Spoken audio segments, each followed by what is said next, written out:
Anda telah mengunduh podcast yang dipaparkan oleh Pendeta Dr. Erastus Sabdono ini dari truth.id/voice. Selamat mendengarkan podcast ini. Shalom saudaraku, salam sejahtera. Kebenaran hari ini berjudul Allah seperti senyap.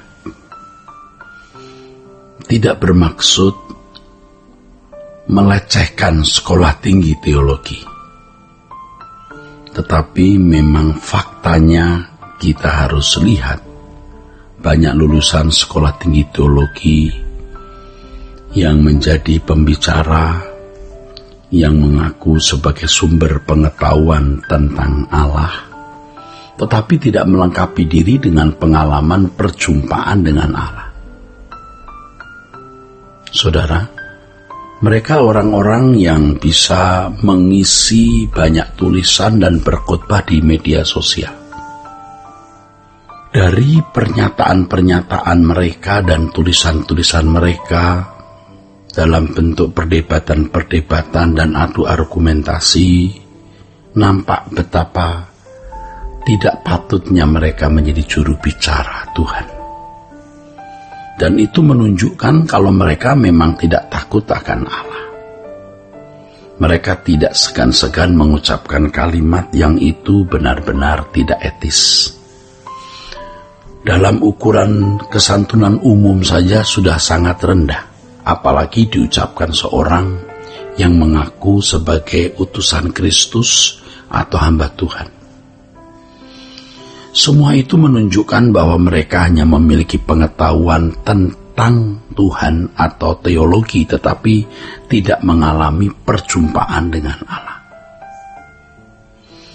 Ini perlu dikemukakan sebab pengaruh tulisan dan pernyataan-pernyataan mereka di media sosial cukup signifikan bagi jemaat yang belum bisa membedakan roh. Membedakan roh di sini artinya belum bisa membedakan antara kebenaran dan ketidakbenaran. Tidak jarang terjadi tuduhan-tuduhan terhadap orang lain secara semena-mena. Apakah tuduhan itu adalah mengenai ajaran atau mengenai individu? Nah, saudara sekalian, perjumpaan dengan Allah yang dialami seorang teolog itu akan nampak nyata sekali dari pernyataan-pernyataan dan tulisannya. Orang yang takut akan Allah itu, saudara, hasil dari perjumpaan dengan Allah, itu akan sangat kelihatan kesantunannya, kesalehannya, mengalah, tidak menyerang orang lain, tidak mengangkat diri, tidak menunjukkan bahwa seakan-akan dia paling benar, penuh belas kasihan terhadap sesama, bahkan bukan hanya sesama orang Kristen, tapi juga terhadap mereka yang beragama lain pun menunjukkan kesantunan. Nah, hal ini ternyata, saudaraku, telah terjadi dalam dunia media sosial yang menunjukkan bahwa banyak teolog-teolog Kristen yang sebenarnya belum mengalami perjumpaan dengan Allah. Dan jemaat harus mengerti, ya, mereka adalah orang-orang yang tidak patut didengar. Orang-orang yang sering hanya mau mengangkat diri, dan kalau diperiksa hidup mereka, mereka bukan orang-orang yang telah benar-benar memberi pengaruh positif kepada masyarakatnya. Sebaliknya kita melihat ada hamba-hamba Tuhan yang tidak banyak bicara di media sosial, tetapi mereka orang-orang yang menggarami jemaatnya atau orang-orang di sekitarnya, dan nyata sekali prestasi kehidupan yang mereka capai untuk sesamanya. Saudara, Jangan sampai kita terbawa suasana fasik itu, suasana fasik di lingkungan Kristen. Fasik artinya tidak takut Allah dan tidak peduli perasaannya, tidak peduli hukumnya. Jangan kita terbawa dalam suasana seperti itu. Maka tidak perlu kita mendengar apa yang mereka kemukakan, tidak perlu kita membaca apa yang mereka tulis, karena hal itu akan mengeruhkan pikiran kita dan merusak spirit kita. Kalau kita sudah terlanjur memiliki irama hidup yang salah karena pengaruh media sosial yang fasik itu, kita masih berkesempatan untuk berubah dan mulai menemukan Allah. Menemukan Allah, mencari wajah Allah dalam doa. Memang masalahnya Allah itu kadang-kadang seperti senyap, seperti tidak ada, seperti sulit dijangkau.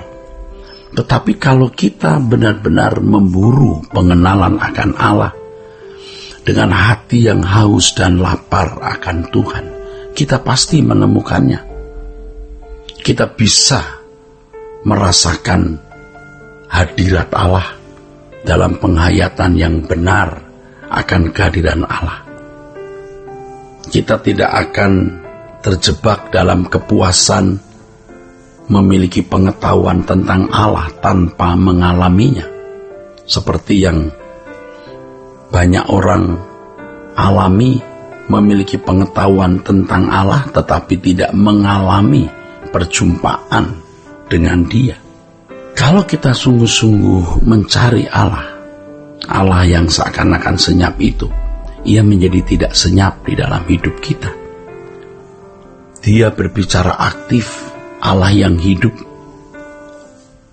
sehingga kita bisa menemukan keindahan Tuhan. Dan kalau kita menemukan keindahan Tuhan, maka kita tidak akan lagi menoleh ke belakang, tidak akan berpaling menoleh ke belakang.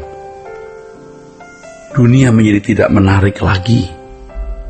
Kita menjadi takut berbuat dosa. Kalau berbuat salah, kita akan merasa kehilangan damai sejahtera. Nah, saudara, dengan diizinkannya COVID-19 atau COVID-19 ini melanda dunia, juga negeri kita atau masyarakat kita, hal ini mesti memicu kita untuk mencari dan menemukan Allah yang seolah-olah senyap itu. Apalagi saudara, kalau setiap saat kita bisa meninggal karena COVID, kita harus benar-benar telah menjumpai Dia, mengalami Dia, sehingga ketika kita ada di ujung maut, tidak ada ketakutan terhadap kematian, karena kita telah menjumpai Dia, mengenal Dia. Nah, perdebatan-perdebatan teologi itu tanpa disadari mengarahkan orang kepada kepuasan diri mengenal Allah di dalam nalar saja. Dan ini penyesatan yang benar-benar terselubung. Saya bukan anti teologi, kita harus belajar teologi, tetapi kalau hanya belajar teologi tanpa mengalami perjumpaan dengan Allah, itu masih fasik.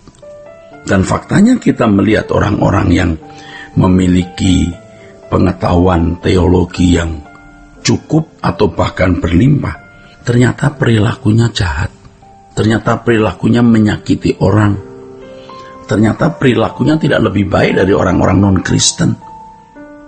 Dan itu nampak dari tulisan dan pernyataannya di media sosial. Kiranya Tuhan memberikan kita kebijaksanaan dan hikmat untuk bisa membedakan roh ini. Sola Gracia. Untuk berlangganan renungan harian dalam bentuk cetak, silakan hubungi Truth Literatur di nomor telepon 0878 7870 7000. Untuk mendapatkan CD khotbah, MP3 renungan Truth, dan CD album lagu produksi Sola Gracia, Anda dapat menghubungi di hari dan jam kerja di nomor telepon 021 638 60953. Tuhan Yesus memberkati. Sola Gracia.